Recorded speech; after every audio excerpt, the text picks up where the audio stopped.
Ugali number 1, kape sa walang laman ng tiyan, tahimik na kalaban. Kape, mabango, mainit, pampagising. Para sa marami, lalo na kina lolo at lola, ito ang simbolo ng simula ng araw. Pero, paano kung ang akala nating kaibigan ay tahimik na palang kalaban ng ating katawan? Kwento ni Mang Delfin. Ang gising na walang kanin, si Mang Delfin, 74 na anyos, ay dating karpintero. Kilala sa kanilang barangay bilang masipag at palangiti. Tuwing alas 5 ng umaga, habang tulog pa ang karamihan, gising na si Mang Delfin. Sa luma niyang kalan, isasalang niya ang takure. Ang amoy ng Barako coffee, halong asukal, minsan may konting gatas, ay sumisingaw sa buong bahay. Pag wala akong kape, parang di buo ang araw ko, sabi niya. Pero may isang bagay si Mang Delfin na madalas kalimutan, hindi siya kumakain ng almusal. Minsan tanghali na bago siya magkanin. Para sa kanya, sanay na raw ang tiyan niya. Matagal na raw siyang ganito. Ngunit nitong mga nakaraang buwan, madalas na siyang nakakaramdam ng matinding hapdi sa sikmura. Hindi raw kabag, kasi pati paghinga niya'y nahihirapan minsan. May araw na sumusuka siya ng kulay dilaw. Nung dinala siya sa doktor, lumabas sa endoscopy ang masakit na katotohanan. May peptic ulcer po si tatay. Malalim na ang sugat sa lining ng tiyan niya. Ang ating sikmura ay parang lalagyan na may sariling acid. Tinatawag itong gastric acid. Ang trabaho nito ay tunawin ang pagkain. Ngayon, ang kape, lalo na yung matapang na Barako o puro instant coffee, ay may mga compound gaya ng caffeine at chlorogenic acid. Ang mga ito ay nagpapataas ng acid production sa tiyan, nag-iirita sa lining ng sikmura kapag walang laman, nagpapahina sa mucosal barrier o natural na proteksyon ng tiyan. Kung araw-araw ito ginagawa ni lolo o ni lola, umiinom ng matapang na kape sa walang laman na tiyan, unti-unting nasisira ang lining ng tiyan, nagkakaroon ng gastritis, at kapag napabayaan, nagkakaroon ng ulcer. At kapag ang ulcer ay lumala, pwedeng magdugo ito, mauwi sa pagsusuka ng dugo o pagitim ng dumi. Delikado lalo na sa matatanda. Mga sintomas na dapat bantayan sa seniors: pananakit ng tiyan sa umaga, lalo na bago kumain, pagkahilo o pagsusuka pagkagising, pagkawala ng gana sa almusal, parating acidic o maasim ang lasa sa bibig, paninikip ng dibdib matapos magkape, kwentong totoo ng maraming senior. Hindi lang si Mang Delfin ang ganito. Marami sa ating lolo't lola ang may ugaling. Kape muna bago lahat, walang almusal, kasi sanay na, matapang at mainit, kahit walang tinapay man lang. Ang resulta, sakit sa tiyan. Paminsan kala mo simpleng kabag lang, pero sa loob-loob pala, may sugat na ang tiyan. Real talk, sanayan lang yan ay hindi palaging tama. Madalas nating marinig, sanay na ako, bata pa ako, ganito na ako. Pero ang katawan, nagbabago habang tumatanda. Hindi na kayang tiisin ang mga bagay na dati nating kinakaya. Kung dati nakakaya mong magkape ng walang kain, ngayon baka kailangan na ng extra ingat. Solusyon para sa seniors na mahilig sa kape: mag-almusal muna. Kahit isang itlog, saging o tinapay lang ay malaking tulong para may panangga ang tiyan. Bawasan ang tapang ng kape. Kung dati 2 kutsara, bawasan ng kalahati. Gumamit ng low-acid coffee o mga herbal options gaya ng salabat. Iwasan ang kape kung walang kain buong umaga. Magtubig muna o tsaa. Magtanong sa doktor kung may history na ng acid reflux o ulcer.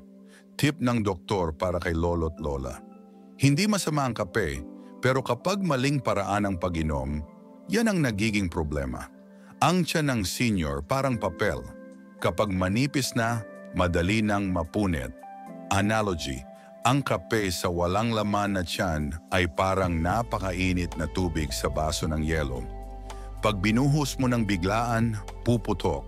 Ganyan ang epekto ng asido ng kape sa laman ng tiyan na walang proteksyon. Ugali number 2, laging nasa loob ng bahay. Tahimik na kalaban ng katawan at isipan. Ang sobrang pananatili sa loob ng bahay, araw-araw, buwan-buwan, ay isa sa pinakatahimik pero mapaminsalang ugali sa mga matatanda. Ano ang nangyayari sa loob ng katawan kapag lagi lang nasa loob si lolo't lola? Nangyayari ang mga sumusunod. 1. Kulang sa araw, Q4, bumababa ang vitamin D. Ang vitamin D ay galing sa sikat ng araw at critical ito sa kalakasan ng buto at resistensya. Walang araw, humihina ang buto, madaling mapagod ang katawan at bumababa ang immune system. 2. Walang physical activity, syanak, muscle at bone loss. Kapag palaging nakaupo, hindi gumagalaw ang kalamnan. Resulta, pagliit ng muscles. Kaya madalas, konting lakad lang, hingal agad. 3. Laging pareho ang paligid, checkered, bumabagal ang utak. Kapag walang bagong stimulus, bumabagal ang cognitive processing. Ito ang dahilan kung bakit nagiging malilimutin o parang luthang si lolo't lola.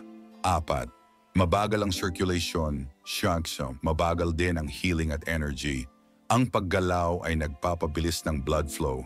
Kapag stagnant, bumabagal ang daloy ng oxygen at nutrients sa katawan. Kwento ni Mang Erning, halimbawa ng kapabayaan. Si Mang Erning, 70 anyos, ay dati raw aktibong naglalakad tuwing umaga. Pero simula nang magka-arthritis, pinili na lang niyang manatili sa bahay araw-araw. Maghapon siyang nakaupo sa lumang silya. TV, kain, tulog. Ganun lang paulit-ulit. Akala ng pamilya, normal lang. Basta nakakakain at hindi nasasaktan, ayos lang. Pero makalipas ang ilang buwan, humina ang katawan, mas mabilis mapagod na walan ng ganang kumilos, nabawasan ang lakas ng binti at likod, at minsan malilimutin na walang nangyaring aksidente, walang sintomas na malala. Pero unti-unting humihina ang buong sistema niya. Mga sintomas ng house trap decline. Kapag laging nasa bahay ang senior, ito ang mga warning signs. Biglang panghihina ng katawan kahit wala namang sakit. Hirap sa simple tasks gaya ng pag-akyat ng hagdan. Kulang sa gana kumain kahit may paboritong ulam. Tumatagal sa isang pwesto buong araw. Hirap tumayo mula sa pagkakaupo. Lumalakas ang antok sa tanghali. Hindi na interesado sa dating hobbies. Lahat niyan, senyales na bumabagal ang buong sistema. Tagalog Science Explained. Vitamin D deficiency, 80% ng seniors na hindi lumalabas ay may kulang sa vitamin D. Low vitamin D, iksiksurn, mas madalas magkatrangkaso, osteoporosis, mahina ang muscle recovery, sarcopenia. Ito ang medical term sa unti-unting muscle loss dahil sa aging at kawalan ng galaw. Hindi mo ito nararamdaman agad, pero mapapansin mo kapag hindi na kayang buhatin ang dati mong kayang-kaya. Neurodecline. Ayon sa studies, ang utak ng matatandang walang social at physical interaction ay mas mabilis tumanda at mag-slow down. Pag walang bago sa paligid, utak mismo ang nagsasara ng activity mode. Praktikal na solusyon, no excuses. Hindi kailangan ng gym, hindi kailangan ng pera. Ang kailangan lang ay disiplina at konting effort. 1. Lumabas sa araw kahit 10 to 15 minuto araw-araw bago mag-alas 9 ng umaga para iwas UV damage. Pwede sa bakuran, harap ng bahay o terrace, bit-bit ang upuan, basa ng dyaryo o dasal doon. Gawing habit ang simpleng gawaing bahay, magwalis magdilig, magpunas ng mesa, kumilos kada oras kahit saglit. Magkaroon ng galaw sa oras system. Bawat isang oras ng upo is 5 minutong galaw. Pwedeng walking sa loob ng bahay o simpleng stretching. 4. Gamitin ang oras para sa utak. Magbilang pabalik, magsudoku, magbasa, gumamit ng utak araw-araw kahit sandali 5. Limitahan ang sobrang panonood ng TV o cellphone. Passive activity ito. Walang benefit sa katawan o isipan. Mag-set ng limit. 2 hanggang 3 oras lang sa kabuuan ng araw. Sample routine ni Mang Erning, Revised Lifestyle. Alas 7 ng umaga, magpaaraw sa terrace, 10 minuto. Alas 8 ng umaga, Magwalis sa bakuran 9:00 ng umaga. Kumain ng agahan, sabay basa ng dyaryo 10:00 ng umaga. Lakad-lakad sa loob ng bahay, 10 minuto. 2:00 ng hapon, maglaro ng simpleng memory game, 4:00 ng hapon. Pwede na mag-TV ng 1 hanggang 2 oras, 7:00 ng gabi. Mag-cellphone call sa kaibigan o anak resulta, nabawasan ang pananakit ng kasukasuan. Mas energetic si Mang Erning kahit 73. Di na mabilis ang tukin at may gana na ulit sa pagkain. Bottom line, ang pagiging homebody ay okay lang paminsan-minsan. Pero kapag palaging sa loob, walang galaw, walang sikat ng araw, at walang bagong environment, mas mabilis kang lalaspag. Kaya kung may lolo't lola sa bahay mo na parang palaging nakaupo lang, tulungan silang bumalik sa simpleng aktibo at alertong pamumuhay. Hindi mo kailangang bilhan ng exercise machine. Kailangan lang ng oras at galaw. Ugali number 3, hindi marunong tumanggi sa pagkain. Sayang mentality na nakakasira. Mga katagang, akala natin ay tanda ng disiplina. Pero para sa mga senior citizen, ito pala ang isa sa mga nakakasamang nakagawian na tahimik na pumapatay ng katawan. Akala natin respeto sa pagkain. Pero ang ubos mentality kapag araw-araw, nagiging lason sa kalusugan ni lolo't lola. Anong nangyayari sa katawan? Ang sobrang pagkain, lalo na ng tira-tira, matatamis at mamantika, ay isang tira-tira sa blood sugar balance. Kapag kahit hindi gutom ay kumakain si lolo, lola, tumataas ang blood sugar kahit hindi kailangan ng katawan. Ito ang daan patungong prediabetes o type 2 diabetes. Tahimik, walang sintomas sa simula. 2, sobra-sobrang kolesterol at asin. Ang mga tirang ulam sa ref, menudo, longganisa, adobo, kadalasang mataas sa saturated fat, mataas sa sodium. Resulta, tumataas ang cholesterol, BP, at risk sa stroke.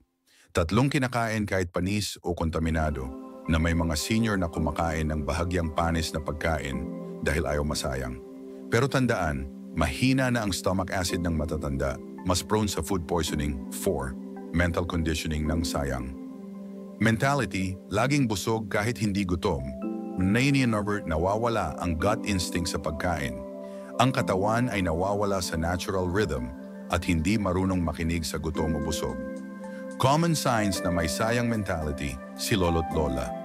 Kumakain ng tira kahit hindi masarap, kumakain ulit kahit kakakain lang. Laging ina-accept ang alok na pagkain. Di tumatanggi sa matatamis, mamantika o maalat, nakakaramdam ng kabag, constipation o heartburn, pero patuloy pa rin sa pagkain. Tagalog Science explained post-meal snacking. Kapag lumampas sa capacity ng pancreas ang sugar intake, nagkakaroon ng insulin resistance, daan sa diabetes. Sodium overload. Sa seniors, ang recommended sodium ay 1,500 mg per day, pero isang serving ng biniling longganisa ay pwedeng umabot ng 900 miligramo agad. Gastrointestinal weakness. Dahil bumababa ang stomach acid ng seniors, mas mahina na silang mag-digest ng tirang pagkain, lalo na kung galing ref, mainit ulit-ulit. May sira na gut-brain confusion. Kapag hindi na nararamdaman ng katawan ang tunay na gutom o busog, nasasanay sa overconsumption, leading to weight gain, liver stress, at low energy. Halimbawa, si Aling Pia, 67 anyos. Si Aling Pia ay kilala sa kanilang barangay na mahilig magluto at mahilig kumain.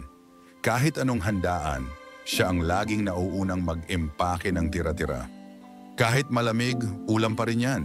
Sayang. Kahit mamantikang adobo, kahit panis na kanin, kahit matamis na kakanin, sinasalo lahat ni Aling Pia. Lagi niyang sinasabi, minsan lang naman, matibay naman tiyan ko. Pero paglipas ng buwan, sumasakit na ang tiyan niya. Laging bloated, hirap sa pagdumi. At ang blood pressure niya, tumataas ng hindi niya namamalayan. Walang nakitang malalang sakit, pero andyan ang fatty liver, prediabetes, at chronic acid reflux. Tahimik, pero delikado. Solusyon, hindi bawal kumain, pero kailangang marunong tumanggi. Matutong magsabi ng tama na Busog na ako, walang masama kung iiwan ang pagkain kung sobra na. Mas masama ang sobra ang kinakain pero kulang ang katawan sa function. Dalawang gumamit ng smaller plates psychology-based tip. Mas maliit ang plato, mas kaunti ang kain. Mas madali ring i-visualize ang tamang portion. 3 araw pero huwag ubusin agad. Kung may tira, i-ref at planuhing kainin sa tamang oras, hindi agad-agad. Huwag gawing emergency panghimagas. Ika-4 na magkaroon ng listening habit sa katawan. Gutom ka ba talaga? Or bored lang? Tanungin sarili bago sumandok ulit. Kailangan ko ba talaga? To? 5. Maghanap ng substitute sa snacks. Imbes na mamantika, kumain ng prutas. Imbes na soft drinks, uminom ng salabat o warm water. Real talk, ang ubos hindi laging mahusay. Hindi mo sinasayang ang pagkain kung iniiwasan mong sirain ang katawan mo. Ang ubos mentality ay okay noong panahon ng kakapusan. Pero ngayon, kailangan ng tamang disiplina at kaalaman. Mas mahalaga ang katawan kaysa sa kanin. Mas mahalaga ang kalusugan kaysa sa ubos. Sample routine ni Aling Pia, Revised Mindset. Kumakain lang kapag gutom talaga. Hindi na pinipilit ubusin kung busog na naglalagay ng label sa tira. For tomorrow lunch, nagbabasa habang kumakain para slow eating pace. May checklist ng kinain sa araw para aware sa intake. Bottom line, kapag hindi natutong tumanggi si lolo't lola, araw-araw silang nalulunod sa asukal, mantika at asin. Kahit hindi halata, kaya itigil na ang sayang mentality. Ang kalusugan ay hindi dapat sinasakripisyo para lang sa natirang ulam. Ugali number 4, pilit na lakas, this mentality. Natahimik na nagpapahina sa katawan kahit masakit ang tuhod, kahit nananakit ang likod, kahit hinihingal sa kaunting hakbang. Ang laging sagot, okay lang to, tinitiis ko lang. Wala to, dati nga mas grabe pa. Pero ang hindi alam ni lolo't lola, ang madalas na pagtitiis ay hindi palatanda ng tapang. Ito ay silent killer. Halimbawa, si Mang Jess, 72 anyos. Si Mang Jess ay dating karpintero. Sanay sa buhat. Sanay sa trabaho. Ngayon kahit senior na, ayaw pa rin tumigil sa gawaing bahay. Laging nagwawalis, nagkukumpuni, nagbubuhat ng mabigat. Kahit pinapawisan, kahit nananakit ang baywang, hindi nagpapahinga. Lagi niyang sinasabi, lalakas lang katawan kapag ginagamit. Pag huminto ako, lalong hihina ako. Hanggang sa isang araw, napaatras siya bigla. Napaupo, sumakit ang dibdib. Kala mo simpleng hilo lang, pero ang totoo, muntik na siyang ma-stroke. Ano ang nangyayari sa katawan kapag pilit ang lakas? 1. Overstress sa muscle at joints. Ang mga kasukasuan ni lolo't lola ay hindi na gaya ng dati. Kapag pilit pa rin sa gawaing mabigat, lumalala ang arthritis.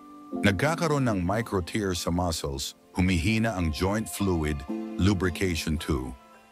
Bumabagal ang recovery, sa edad 60, bumabagal na ang cell regeneration. Kapag may injury, matagal ang paggaling. Kapag pinilit ang katawan habang may sakit, hindi nakakapag-heal ng maayos. 3 heart and lung risk. Kapag hinihingal sa simpleng aktibidad at tinuloy pa rin, nag-o-overwork ang puso, bumibilis ang tibok, tumatataas ang blood pressure. Sa ibang senior, nagiging sanhi ito ng mild heart attack, bigla ang stroke, nahimatay na walang pasabi, red flags na pilit na ang lakas ni lolo't lola, paulit-ulit na panlalambot o pagkahilo, laging masakit ang katawan matapos magtrabaho.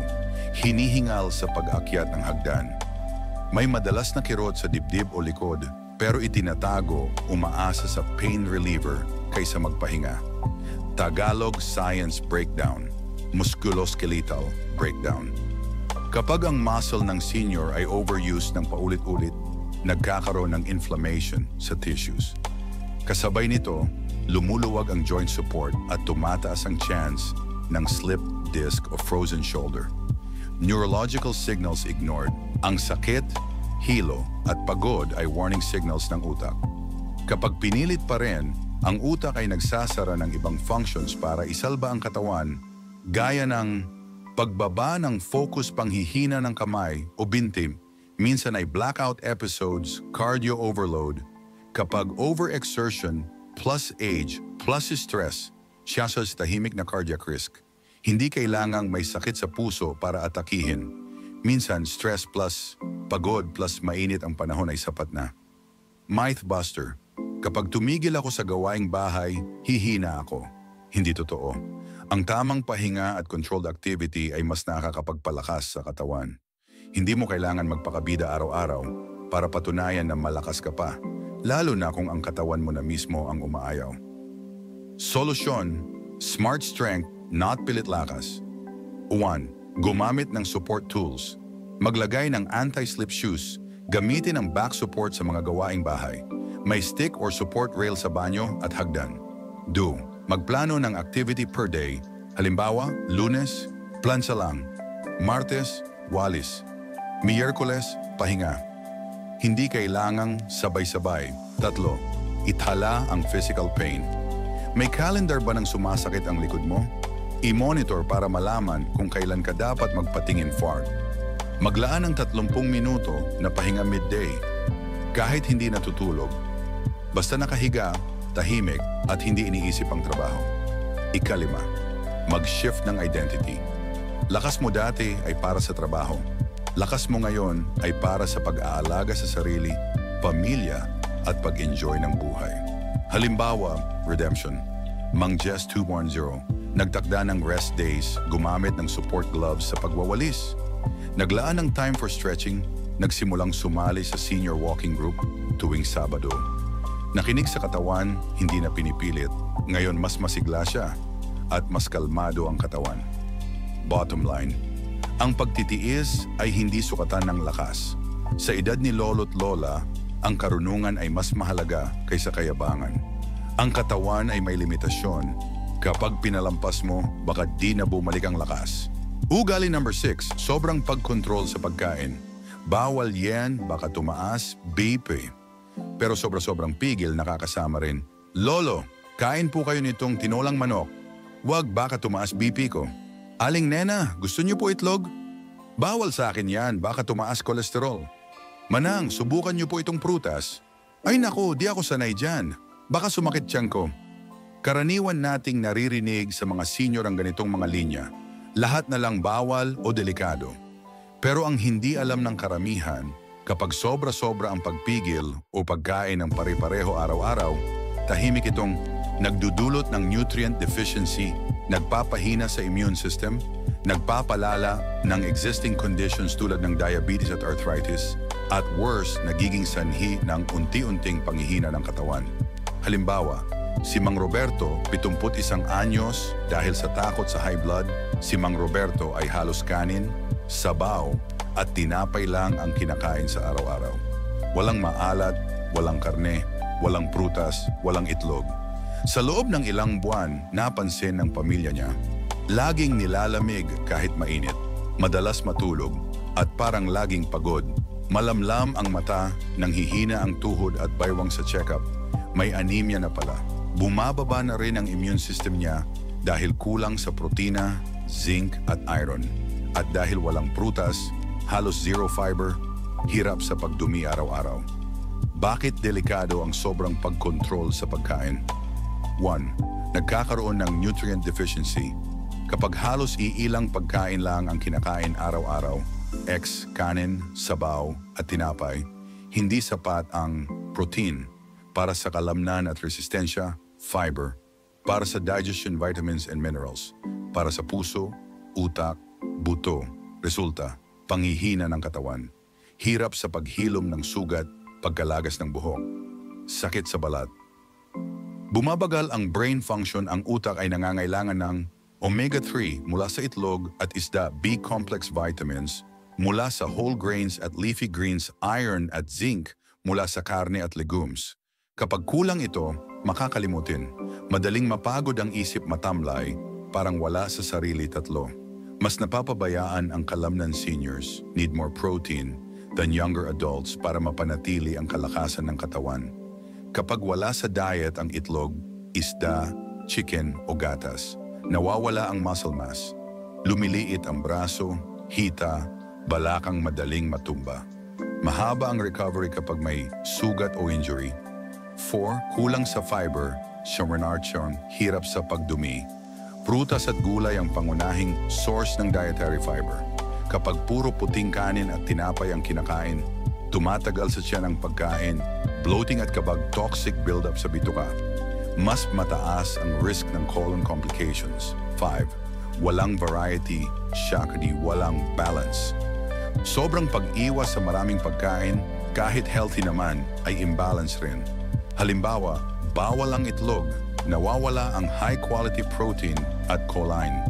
Bawal ang isda, nawawala ang omega-3 na good for the heart. Bawal ang prutas, nawawala ang antioxidants. Laging bawal, bawal, bawal. When wala nang natitirang tamang kinakain. Tagalog Science Explained. Kulang sa protein, muscle wasting. Kapag kulang ang protina, tinutunaw ng katawan ang sariling muscles para lang magamit sa energy. Resulta, payat na payat pero bloated. Matamlay, hirap tumayo o maglakad, nutrient deficiency, systemic weakness. Kapag kulang ka sa zinc, iron, calcium, magnesium at omega-3, laging may iniinda, mahina ang loob, mas madaling tamaan ng infection, matagal gumaling kahit simpleng ubo lang. Solusyon, balancing diet, hindi takot na diet takutin ang itlog. Isang itlog bawat araw ay okay para sa karamihan. Fish 2 hanggang 3 beses sa isang linggo, tulad ng bangus, tilapia, galunggong. Chicken breast o tofu bilang light meat alternative, 1 hanggang 2 serving ng saging, papaya o mansanas araw-araw masustansya, may fiber at refreshing. 3. Subukan ang gulay na lutong bahay ginisang ampalaya, malunggay, kangkong huwag sobra-sobrang lagyan ng mantika o vetsin. 4. Control, hindi total ban. Hindi kailangan 0 alat o 0 mantika. Ang kailangan ay kontrolado at tamang luto, grilled, steamed, boiled. 5 kumonsulta sa nutritionist. May mga meal plan para kay lolo't lola na hindi nakakatakot pero masustansya. Iwas ang over-restriction. Konklusyon, ugaling walang masama pero tahimik na nakakamatay sa pagdaan ng panahon. Natural lang sa ating mga lolo't lola ang maging mas maingat, mas simple at mas nakasanayan sa kanilang mga gawe. Pero ang 5 ugaling tinalakay natin na akala'y okay lang ay may tahimik ngunit malupit na epekto sa kalusugan. Unang, laging paupo at walang galaw. Resulta, nawawala ang muscle strength, bumabagal ang metabolism at lumalabo ang circulation. Madaling mapagod, madaling matumba. 2, hindi na umiinom ng tubig hanggat hindi nauuhaw. Resulta, dehydration, panunuyo ng balat, kahirapan sa pagdumi, pagkalito at problema sa kidney. 3, tiis lang yan mindset. Kahit masakit na ang katawan. Resulta, napapabayaan ang arthritis, nai-infect ang mga sugat, hindi naaagapan ng diabetes o high blood. 4, laging nag-iisa, walang kausap. Resulta, mental decline, depresyon, pagka-memory gap, at pagkalungkot ng katawan mismo. 5, sobrang pagpigil sa pagkain ng halos lahat. Resulta, malnutrisyon, anemia, muscle loss, constipation, at mahina ang immune system. Bakit delikado ang tahimik na ugali? Ang mga ito ay hindi kagaya ng biglang pagbagsak ng blood pressure o heart attack. Tahimik silang umaatake, hindi sila pansin sa una. Pero habang tumatagal, unti-unti nilang pinapahina ang resistensya, pinapatamlay ang isipan, pinapadali ang pagkasakit, pinapabilis ang pagtanda. Ang mga akala nating mabait na ugali, ang pagiging kontento, ang pagiging tahimik, ang pagiging matipid sa kilos, ay pwedeng maging mortal na kalaban kapag hindi nababalanse. Ano ang solusyon? Simpleng araw-araw na pagbabago. Hindi kailangan ng mamahaling vitamins, imported na pagkain, o high-tech na check-up. Ang kailangan ay mga simpleng ginhawa tips na kayang gawin araw-araw. 1. Kumilos kahit 15 minuto sa umaga. Stretching, lakad sa bakuran, pagwalis o paglalakad sa tindahan na. Uminom ng 8-10 basong tubig sa buong araw, kahit hindi nauuhaw, lalo na kapag uminit ang panahon. 3. Huwag tiisin ang kirot, sabihin agad, mas maaga, mas madali itong agapan.